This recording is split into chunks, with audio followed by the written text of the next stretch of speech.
Le Frexit dès 2017. Bonjour.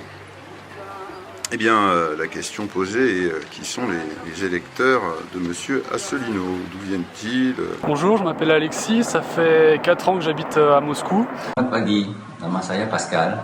Saya berumur 55 tahun. Saya seorang Prancis yang sudah lama tinggal di Jakarta, Indonesia. Bonjour à tous, c'est Laurent de Corée. Eh bien bonjour à toutes et à tous, je me présente rapidement, Jean-Philippe Noël, 41 ans, originaire de Lyon et expatrié en Équateur depuis maintenant 4 ans. Ce petit pays d'Amérique latine qui aura offert l'asile politique à Julian Assange. Un grand bonjour à François Asselineau, donc depuis ici Montréal, dans le Canada francophone, aussi appelé le Québec, où tout simplement je vous apporte personnellement et particulièrement mon soutien pour ces élections présidentielles, donc au nom également de la langue française et de sa promotion dans le monde entier. Alors bon courage à vous et je suis de tout cœur avec vous.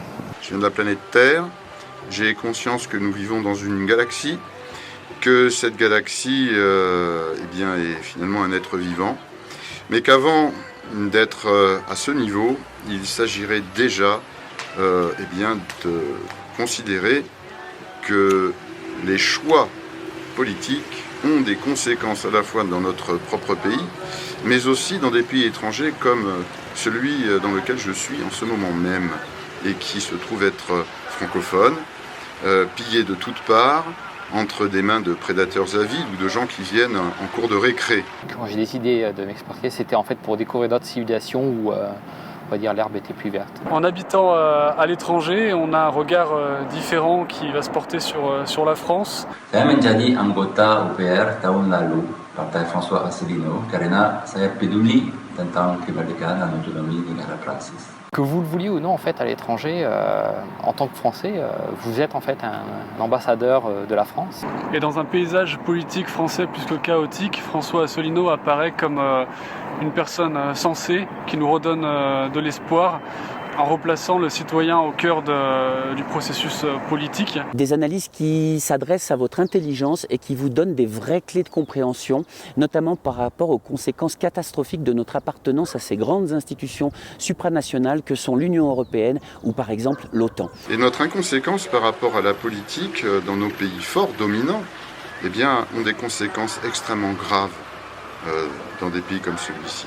Je suis assez idéaliste et donc très attaché à des idéaux comme la paix, laquelle est impossible sans une notion de justice, également attaché à l'idéal de liberté, laquelle est indissociable d'une notion d'indépendance que nous avons clairement perdue aujourd'hui de par cette appartenance, également attaché à la démocratie participative réellement basée sur une souveraineté populaire comme la défend l'Union populaire républicaine. Je souhaite vivement que les élections fassent la surprise, car il semblerait bien que dans le monde en ce moment, des surprises sont en marche. 2016 a été une très grande année où on a vu le peuple britannique se libérer, on a vu le peuple américain se libérer, et pas plus tard que la semaine passée, le peuple coréen, les Coréens ont décidé de chasser leur présidente pour la démocratie. Et donc on espère qu'en 2017, ce sera l'année de la France aussi. Bonne fête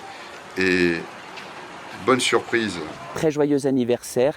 Vive la France, mais une France enfin libre et indépendante. Pour M. Asselineau, je voudrais lui dire, comme diraient les Coréens, fighting.